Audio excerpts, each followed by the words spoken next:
A aposta do Norris na nova suspensão para o GP da Áustria. A expectativa de Max Verstappen para a corrida, na casa da Red Bull. Declaração direta do Leclerc. Bortoleto manda recado para os seus fãs. O negócio ficou sério. E é claro, nesse vídeo ainda, nossa análise telemétrica pré-GP da Áustria, com base em dados históricos, o que poderá acontecer na corrida, a expectativa de algumas equipes, ritmo de corrida, a frustração de outras equipes e aquela volta on-board para entender cada canto do circuito. Pois aqui na telemetria você entende o que acontece na corrida e este vídeo faz parte do nosso quadro Notícias Relevantes 2025. De segunda a sexta-feira, as principais e mais relevantes notícias da Fórmula 1 para você, sem rumor, sem especulação, sem achismo e com uma abordagem mais técnica dos fatos. Esse vídeo sai no dia 26, quinta-feira. E após o vídeo de segunda-feira, terça-feira e quarta-feira, com este aqui de quinta-feira, você estará pronto e municiado com as principais informações e poderá assistir conosco ao vivo o treino 1, que começa na sexta-feira às 8h30 da manhã e já está aqui agendado em nosso canal ao vivo, depois treino 2 ao meio-dia e aí sábado e domingo o restante dos eventos. Ao vivo conosco, hein? Não perde! E deixa eu dar um spoiler para vocês, o canal Na Telemetria fechou uma parceria e vai ter brinde para os membros, camisa da Fórmula 1, blusa, caneca, chaveiro, entre outras coisas. Já quero começar a sortear próximo mês, então ó, não perde tempo, vira membro do canal, que além de você poder fazer parte dessa comunidade muito legal, também poderá ter acesso antecipado ou exclusivo dos nossos documentários imersivos sobre a corrida do Bortoleto. Aproveita! Vamos lá então, deixa o like nesse vídeo, inscreva-se no canal e compartilha para os amigos. Partiu análise telemétrica pré-GP. Várias equipes trarão atualizações para os carros, que eu falarei um pouco sobre isso ao longo do vídeo, mas a FIA ainda não disponibilizou o documento oficial que detalha o que cada equipe atualizou. Pelo menos até a gravação desse vídeo não saiu, então eu falarei sobre isso na live de sexta-feira durante o Treino Livre 1, então fiquem atentos. Para quem acompanha nosso canal já sabe que no GP do Canadá, a McLaren colocou uma suspensão dianteira nova para o Norris, somente para ele. O Piastri continua com a suspensão velha. Essa suspensão é para melhorar, deixar o carro mais previsível para o Lando Norris. E de fato, ao que parece, o carro realmente ficou mais rápido, é o que a McLaren nos disse. Mas infelizmente, no Canadá, Norris bateu. E agora, na Áustria, em Red Bull Ring, um circuito que favorece tecnicamente o carro da McLaren, Norris espera poder aproveitar o máximo de desempenho e melhora que essa nova suspensão deu para o carro dele. Mas ele pondera que o carro da McLaren não está tão mais rápido quanto estava no começo da temporada, pois os principais concorrentes, Red Bull, Mercedes principalmente, já recuperaram algumas das áreas do ponto de vista de corrida, ou seja, no começo do campeonato, o carro da McLaren era bom em curva de alta, média, baixa velocidade, de reta, de tudo. Hoje, o carro da McLaren não é tão mais dominante assim, dependendo da pista. Como podemos ver no Canadá, por exemplo, ele não foi o mais rápido. Então a coisa está apertando para a McLaren. Porém, ainda assim, o Norris comenta que o carro da McLaren é muito forte no ritmo de corrida. E especificamente o GP da Áustria é uma pista que é muito boa para o carro da McLaren, mas também é muito boa para a Red Bull e principalmente para o Max Verstappen, que gosta muito dessa pista. E ele cita o exemplo que em 2024, Max Verstappen fez a pole com quase meio segundo na frente do segundo colocado, e é isso que eu já quero mostrar para vocês aqui. Max fez a pole ano passado justamente sobre o Norris, que foi o segundo colocado, 4 décimos mais rápido, uma incrível pole, o tempo de 1:4.3.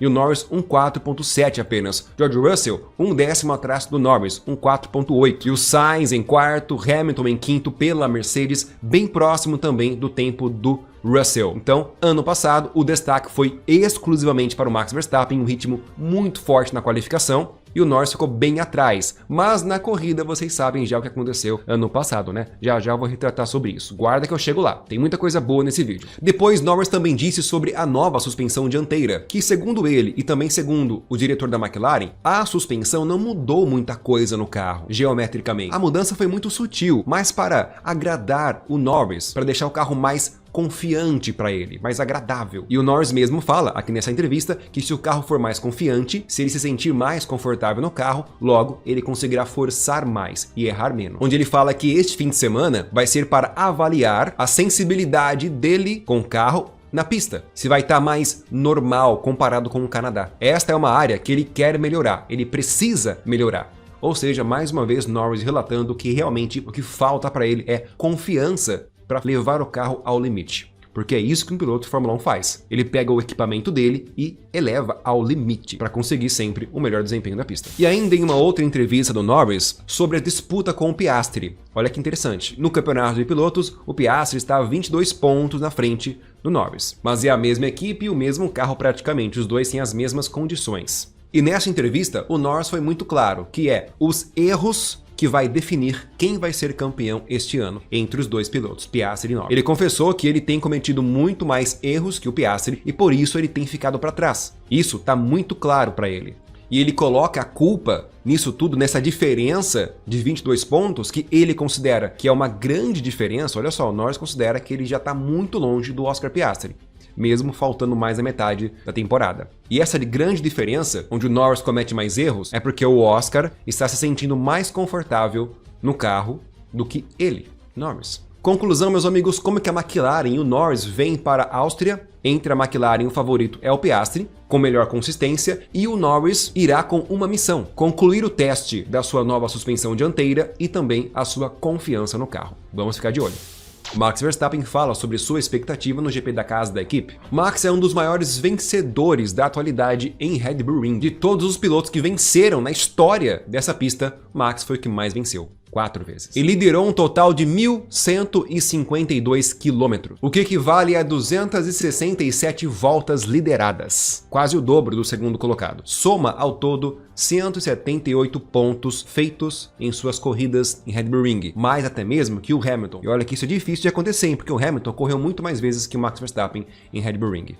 Então, meus amigos, esse que eu comento com vocês que é o diferencial do canal. Eu não falo o que eu acho, o que eu penso. Eu contextualizo a notícia para vocês com dados históricos e análises telemétricas. Acho que esse é o grande diferencial aqui do nosso canal, sempre afastando especulação ou rumores. Vamos continuar. Então, em sua entrevista, ele pondera alguns pontos técnicos bem interessantes que eu vou falar para vocês. Ele confessa que realmente ele é muito bom nessa pista, mas que ano passado, por mais que ele tenha feito uma boa corrida, ele não venceu. E o motivo, vocês já sabem, né, meus amigos? Norris e Verstappen fizeram uma disputa fenomenal na Áustria 2024. Max Verstappen enfrentando as duas McLaren e conseguiu se sair melhor na frente, driblar tanto Piastri quanto Lando Norris. O negócio, a batalha foi incrível, pessoal, incrível. Até que os dois bateram, aí estourou o pneu, aí saíram da corrida, Max foi punido, foi um negócio. Mas que corrida top demais! E podemos ver isso de novo neste ano, hein? Vai ser muito bom. Ó, só um detalhe técnico para vocês, embora Max nem Norris conseguiram entrar no pódio ano passado, porque bateram, né? Max Verstappen foi o 5º colocado e o Norris acabou abandonando a corrida, um golpe duro para ele. Mas somando as voltas válidas, Max Verstappen teve o melhor ritmo de corrida, 10.1, Norris o segundo melhor, sendo 1,5 quase mais lento que o Max, e o Russell foi o 3º melhor ritmo de corrida. Tanto que na batida de Max e Norris, os dois saíram do pódio, quem venceu a corrida foi o Russell. E aproveita essa nota e puxa o destaque para o George Russell. Atenção, pessoal, George Russell com a Mercedes do ano passado, que era inferior à Mercedes deste ano, conseguiu ficar entre as McLaren. E a Mercedes vem do Canadá com uma suspensão mais afiada, muito boa, atenção, hein? Mas vamos voltar agora para o Max Verstappen, porque ele pondera mais duas situações técnicas. A pista vai estar quente, o ambiente vai estar quente. A previsão é de 30 graus ambiente e a pista mais de 50. Isso é uma desvantagem para a Red Bull, cujo carro da Red Bull tem dificuldades para administrar o desgaste do pneu com a temperatura. Porém, a Red Bull também está levando atualizações e o Max fala sobre isso, que a equipe trabalhou duro para conseguir as novas peças e ele ficou muito feliz que agora tem uma atualização para a Áustria. Então, tomara que com essa atualização consiga reduzir um pouco a diferença. Então, atenção na Red Bull que pode vir forte também e surpreender a gente na Áustria, além da Mercedes. O Russell tá mandando muito bem e é muito consistente.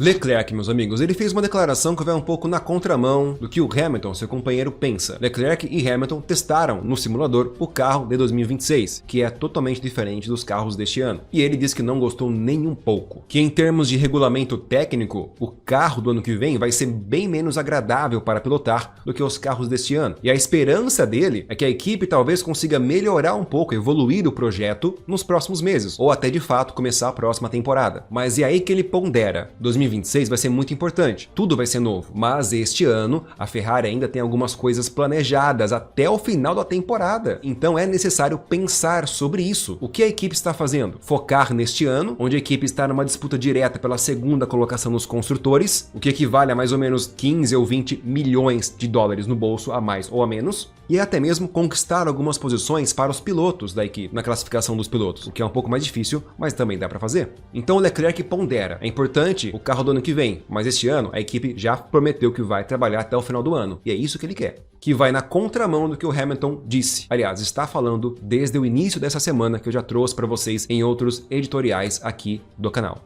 E ainda sobre este ano e a dificuldade que a Ferrari está tendo para entregar um carro competitivo para seus pilotos, ele faz uma comparação com o Hamilton, dizendo que ele não está preocupado com isso, que é sempre um grande assunto fora do time, ou seja, a mídia, especula demais sobre essa dificuldade da Ferrari, mas internamente, a equipe tem todas as ferramentas para adaptar o carro ao estilo dele ou ao estilo de pilotagem do Hamilton. E também a equipe está comprometida em fazer isso. E falando agora especificamente da Ferrari, ela que é uma das equipes mais hypadas para o GP da Áustria, que está até adiantando atualizações, o carro já chegou lá e realmente tem algumas peças bem diferentes, o difusor traseiro está muito mais agressivo, por exemplo, e o assoalho também, a borda do assoalho, o piso eles falam, está um pouco diferente. O GP da Áustria traz alguns embates entre as engenharias das equipes, pois é um clima razoavelmente quente, 50 graus para cima a pista e 30 graus o ambiente. Porém, vai ter o seguinte, no treino 1 e 2 pode chover, então a temperatura está prevista para 20, 25 graus. Agora, na corrida, aí sim pode passar dos 30 graus. Então, o que acontece? Durante os treinos, a equipe tem que preparar o carro ou para ir bem na qualificação ou para focar na corrida, ou um pouco dos dois. Então, enquanto a engenharia aerodinâmica trabalha para tapar o máximo de buraco possível e reduzir a área frontal, melhorar o coeficiente de arrasto do carro, a engenharia mecânica trabalha para aumentar a troca de calor, a entrada de ar e a saída de ar. Porém, quanto mais entrada de ar tem o carro, mais arrasto ele gera, ou menos aerodinâmico ele fica. Eu estou dizendo especificamente dessas guelras de saída de ar do capô do carro. Tem pistas que tem apenas uma guelra. Aqui no exemplo da Ferrari tem 3 guelras ou 3 saídas de ar. Por consequência, os dutos de captação de ar dos freios também podem ser maiores ou menores. Se for maiores, mais arrasto. Se for menores, menos arrasto, mais velocidade. Porém, menos refrigeração nos freios. E a Ferrari já viveu um dilema nesta corrida lá com Carlos Sainz 2022 ou 2023, não lembro bem. A Williams já passou por isso, a Mercedes já passou por isso, a Red Bull também já passou por isso. Então realmente esses carros trabalham no fio da navalha. Vamos ver como a Ferrari vai sair neste ano. Agora, para finalizar, uma entrevista bem legal do Bortoleto mandando um recado para nós fãs dele. Bortoleto é muito criticado pelos próprios fãs brasileiros, apelidando ele de Bortolento, dizendo que ele não consegue pontuar e não conseguiu pontuar até agora, que ele tá perdendo em ritmo de corrida para o seu colega Hülkenberg, que já fez vários pontos. Enfim, ele comenta que os torcedores brasileiros são pessoas muito emotivas. E o Brasil é assim mesmo, e é isso que ele ama no Brasil. Porém, ele acha que aqueles que entendem o esporte e entendem a diferença entre os carros, que é um esporte que realmente a equipe desenvolve um carro e os carros não são iguais, então não tem fórmula mágica ou uma configuração para deixar o carro rápido. Então os fãs que entendem essa situação técnica compreendem a situação e a dificuldade dele, mas algumas pessoas que não entendem a Fórmula 1 olham para o Senna na década de 80 e acham que hoje, atualmente, o piloto brasileiro pode pegar qualquer carro e vencer uma corrida em Mônaco, no molhado, mas não é bem assim. E não é tão fácil assim. Ele não está dizendo que coisas assim não podem acontecer. E é exatamente por isso, pessoal, que nós temos o canal Na Telemetria, onde você entende realmente o que acontece nas corridas. Principalmente uma cobertura, uma análise imersiva sobre tudo o que acontece na corrida, tecnicamente explicado para vocês. E eu já fiz esse documentário da corrida do Bortoleto, do GP do Canadá. É a capa principal do canal. Assistam e também está no comentário fixado. É muito legal. Mas nós somos meros espectadores, ninguém melhor do que o colega de equipe do Bortoleto para falar dele. E o Hülkenberg não economiza elogios para o piloto novato na Fórmula 1 deste ano. Ele prevê boas oportunidades para Bortoleto e uma carreira longa e com sucesso. Se ele continuar abordando as coisas como ele está fazendo agora atualmente, atitude, mentalidade, velocidade, ritmo de aprendizagem também, ele vai ter bons momentos futuros. Mas é claro que além de elogiar o Bortoleto, ele falou também da expectativa dele e da equipe para o GP da Áustria. Ele ponderou, disse que não está muito confiante, mas que tudo indica que, tecnicamente, a Sauber, o carro vai ir bem naquela corrida, porque foi bem na Espanha, superou as expectativas no Canadá, onde é um circuito que não favorecia o carro, então tem tudo para ir melhor ainda aqui na Áustria. E é o que nós desejamos, né, pessoal? Então deixa o like no vídeo, inscreva-se no canal e comenta aí. Vamos torcer para a equipe do Bortoleto e para o nosso piloto brasileiro. E sexta-feira, 8h30 da manhã, estaremos ao vivo aqui acompanhando o mapa e a telemetria do Treino Livre 1. Ao meio-dia, Treino Livre 2. Sábado também e domingo, a corrida. Espero você. E se você ainda não assistiu os vídeos de informações da semana, tá aqui no comentário fixado. Assista e fique preparado para o GP da Áustria 2025.